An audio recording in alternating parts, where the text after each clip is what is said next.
छठवां अध्याय। श्री भगवान जी बोले, हे अर्जुन, जिसकी कर्म फल में आसक्ति नहीं और कर्मों को करता है वह सन्यासी और योगी है, और जिसने हवन आदि लौकिक कर्म छोड़ दिए हैं वह योगी नहीं है। हे अर्जुन, जिसको सन्यासी कहते हैं उसको कर्म योगी जानो, क्योंकि संकल्पों के त्याग के बिना कोई भी योगी नहीं हो सकता। जो मुनि योग प्राप्ति की इच्छा रखते हैं उनके लिए उनका साधन कर्म ही है, और उनके योग होने पर उनका ज्ञान पूर्ण रूप साधक ही चित्त का समाधान है। जब मनुष्य विषय और कर्मों की आसक्ति से छूट गया और संपूर्ण वासनाओं को उसने त्याग दिया तो उसी समय वह योगारूढ़ कहा जाता है।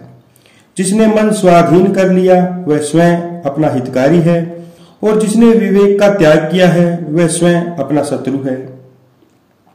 मन को जीतने वाले शांत स्वभाव मनुष्य की आत्मा शीत उष्ण सुख दुख मान और अपमान इसके होने पर भी परमात्मा में स्थिर हो रहती है। जिसने ज्ञान विज्ञान से अपने अंतःकरण को तृप्त कर लिया है, जो निर्विकार हो गया है, तथा जिसने अपनी इंद्रियों को वश में कर लिया है, और जो मिट्टी पत्थर और सोने को एक ही समझता है, वही योगी कहलाता है। सुहृदय मित्र शत्रु उदासीन द्वेषी मध्यस्थ द्वेष करने योग्य बंधु वर्ग साधु और पापी इन सब में जो समान दृष्टि रखता है वही श्रेष्ठ है। योगी पुरुष मन और आत्मा को अपने वश में करके वासनाओं और समस्त प्रपंचों को त्याग किसी एकांत स्थान में पहले कुश उसके ऊपर मृगादिकों का चर्म और उसके ऊपर वस्त्र बिछावे। स्थान ना तो बहुत ऊंचा न नीचा, उस पर मन को एकाग्र करके चित्त और इंद्रियों को रोककर बैठना चाहिए।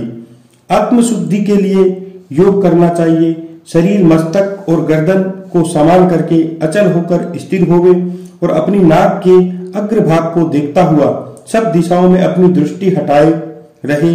भय रहित होकर शांत चित्त से ब्रह्मचार्य व्रत पालन कर मन को रोककर मुझ में ही लीन हो मन का योग में लगावे। इसी प्रकार मन को वश में करके योगी को निरंतर योगाभ्यास करते रहने से मुझ में रहने वाली और अंत में निर्वाण पद अर्थात मेरे स्वरूप में लीन करने वाली शांति प्राप्त होती है।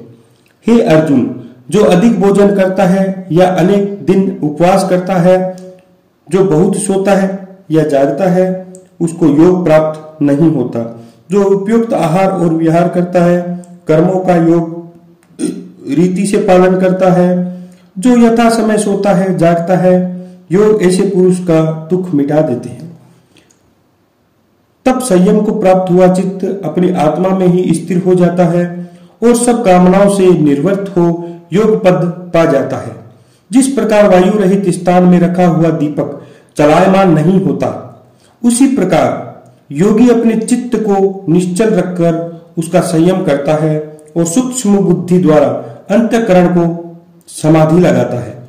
जिस अवस्था में योगाभ्यास के कारण चित्त का वेग रुक कर विषयों से पृथक होने लगता है और जब शुद्ध अंतःकरण में आत्मा को ही देखकर आत्मा में ही संतुष्ट होता है, उस अवस्था में वह अत्यंत सुख को जो इंद्रियों द्वारा जाना नहीं जा सकता वरन केवल बुद्धि से माना जाता है अनुभव करता है, और तब वह योगी आत्मस्वरूप में स्थित परमात्मा से विचलित नहीं होता तथा जिस अवस्था में परमात्मा को पाकर फिर और कोई लाभ उनको नहीं जचता, और जहां स्थिर होने से कोई बड़ा भारी दुख भी उसे वहां से चलायमान नहीं कर सकता। इस अवस्था को जो दुख रूपी संसार से रहित है उसको योग नामक जानना चाहिए। सो इस योग को निर्विकल्प चित्त से निश्चय करना ही चाहिए। इसीलिए संकल्प में उत्पन्न होने वाली समस्त कामनाओं को त्याग कर और मन में सकल इंद्रियों को चारों ओर से रोक धैर्य के साथ बुद्धि को अपने अधीन कर धीरे धीरे विषयों से दूर हटे और भली भांति मन को आत्मा में स्थिर करके किसी पदार्थ की चिंता न करे। यह चंचल और स्थिर मन जिधर जिधर जाए उधर उधर से इसको हटाकर आत्मा के वश में करना चाहिए। इसी प्रकार शांत चित्त तथा रजोगुण से रहित निष्पाप तथा ब्रह्म स्वरूप योगी को उत्तम सुख प्राप्त होता है। इस रीति से निरंतर योगाभ्यास करने वाला योगी समस्त पापों से छूटकर सहज ही उस परम सुख को पा लेता है जो ब्रह्म योग से संयोग से प्राप्त होता है। जिसका मन योग में स्थिर हो उसकी दृष्टि भी सर्वत्र समान हो जाती है। वह सब प्राणियों में अपने को और अपने मन में सब प्राणियों को देखता है। जो सब में मुझको तथा मुझ में सबको देखता है उससे मैं अलग नहीं रहता और वह मुझसे अलग नहीं रहता। जो अभेद भाव से रहता है वह सब प्राणियों में स्थिर मेरा मनन करता है। वह योगी चाहे जिस अवस्था में रहे मुझसे ही मिलता है। हे अर्जुन, जो समस्त प्राणियों के दुख सुख को अपने दुख सुख के समान समझता है और उसको समभाव से देखता है वही श्रेष्ठ योगी है। अर्जुन ने कहा, हे मधुसूदन, आपने जो यह योग सिखाया है कि सबको अपने समान देखें, सो मन के चंचल होने के कारण उसकी दृढ़ स्थिति में मैं अपने में ही देखता हूं। हे कृष्ण, चंचल मन बड़ा हठी है, पराक्रमी और दृढ़ है। इसको अधीन रखता तो मुझे वायु को बांध रखने के ही समान प्रतीत होता है। श्री कृष्ण भगवान ने कहा, हे महाबाहु, इसमें संदेह नहीं कि मन अति चंचल है और इसे वश में करना बड़ा ही कठिन है। तो भी हे कुंती पुत्र, इसे अभ्यास और वैराग्य से अधीन किया जा सकता है। जिसका मन वश में नहीं उसको योग अत्यंत दुर्लभ है, ऐसा मत है। परंतु मन को वश में करने वाले प्रयत्नशील उपाय द्वारा मनुष्य इस योग को प्राप्त करते हैं। अर्जुन ने कहा, हे कृष्ण, जिसमें श्रद्धा तो है पर जो योग प्राप्त करने में सफल नहीं हुआ, जिसको चित्त योग से विचलित हो गया है, वह योग सिद्धि नहीं पाने से किस गति को जा पहुंचता है। हे महाबाहु, जिसका पहला आश्रय भी गया और ब्रह्म प्राप्ति भी नहीं हुई, वह दोनों ओर से भ्रष्ट होकर विच्छिन्न मेघ के समान नष्ट तो नहीं हो जाता है। हे कृष्ण, मेरा यह संदेह आपको ही दूर करना पड़ेगा। इसको दूर करने वाला आपके अतिरिक्त कोई अन्य नहीं है। श्री भगवान बोले, हे पार्थ, उसका यहां नाश नहीं होगा और परलोक में भी नहीं होगा, क्योंकि उत्तम कार्य करने वाले किसी मनुष्य की दुर्गति नहीं होती। वह योग में असफल मनुष्य बहुत दिनों तक पुण्यवानों को प्राप्त होने वाले लोकों में वास करता है।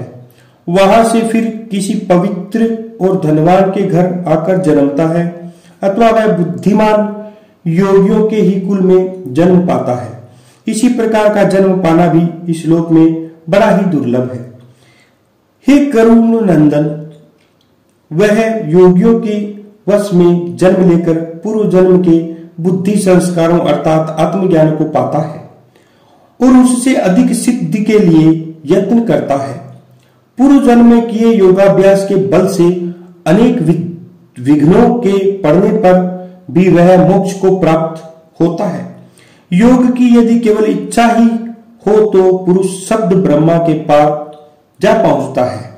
बड़े श्रम और यत्न से जो योगाभ्यास करते हैं वह पापों से शुद्ध होकर अनेक जन्मों में प्रगाढ़ परिश्रम करके सफल होता है और परम गति को पाता है। बड़े बड़े तपस्वियों से योगी श्रेष्ठ है, ज्ञानियों से भी योगी श्रेष्ठ है। इसीलिए हे अर्जुन, तुम योगी बनो। केवल मुझ में ही मन लगाकर मेरी प्राप्ति के लिए जो मेरा भजन करता है उसको समस्त योगियों के मध्य मैंने श्रेष्ठ माना है। बोलिए श्री कृष्णचंद्र भगवान की जय। छठवें अध्याय का महात्म्य।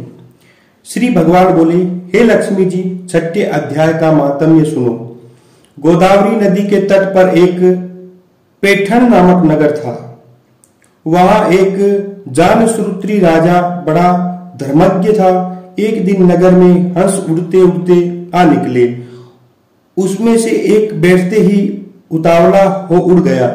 तब नगर के पंडित ने कहा, हे हंस, तू ऐसा उतावला उड़ा है, क्या तू राजा श्रुति के आगे ही स्वर्ग को जाना चाहता है? तब उन पक्षियों में जो सरदार था उसने कहा, इस राजा से भी एक रैयक मुनि ऋषि श्रेष्ठ हैं, वह बैकुंठ का अधिकारी होवेगा। बैकुंठ लोक स्वर्ग से ऊंचा है। जब ये वार्ता राजा के श्रवण की तब मन में विचार किया कि मेरे से ऋषि का पुण्य बड़ा होवेगा जिसकी ये हर्ष स्तुति करते हैं। ये विचार करके राजा ने कहा कि उसका दर्शन करना चाहिए। राजा ने सारथी से रथ मंगवाकर सवारी कर प्रथम बनारस श्री काशी जी में जाकर गंगा स्नान किया, दान किया, शिवजी महाराज का दर्शन किया। फिर लोगों से पूछा, यहाँ कोई रैयक मुनि है? लोगों ने कहा नहीं। तब राजा दक्षिण दिशा की ओर गया, द्वारिकानाथ को परसा, वहां स्नान ध्यान कर दान किया। लोगों से पूछा, यहाँ कोई रैयक मुनि है? उन्होंने कहा नहीं। तब राजा पश्चिम दिशा को गया, जहां दो तीर्थों पर जावे तहां दो जा दान स्नान कर रैयक मुनि को पूछे। फिर राजा ने उत्तर दिशा जाकर बद्री नारायण को परसा। फिर वहां से राजा का रथ चले नहीं। तब राजा ने कहा, मैंने सकल धरती की प्रदक्षिणा करी, किसी स्थान पर रथ नहीं अटका। यहाँ अटका, यहाँ कोई ऐसे पुण्यात्मा रहे होंगे जिनके तेज से मेरा रथ नहीं चलता। तब राजा रथ से उतरकर आगे चला तो देखा कि एक पर्वत की कंदरा में अतीत बैठा है।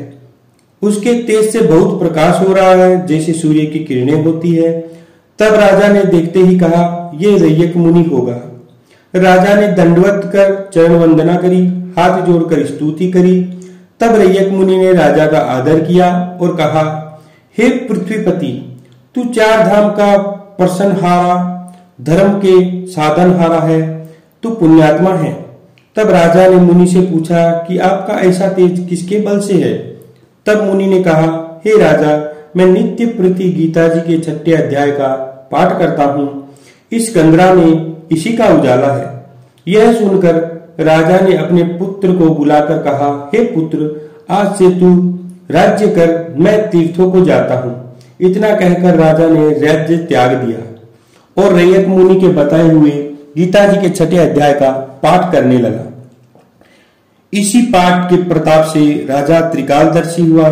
इसी प्रकार वन में कई वर्ष बीत गए। एक दिन प्राणायाम करके दोनों ने देह त्याग दिया।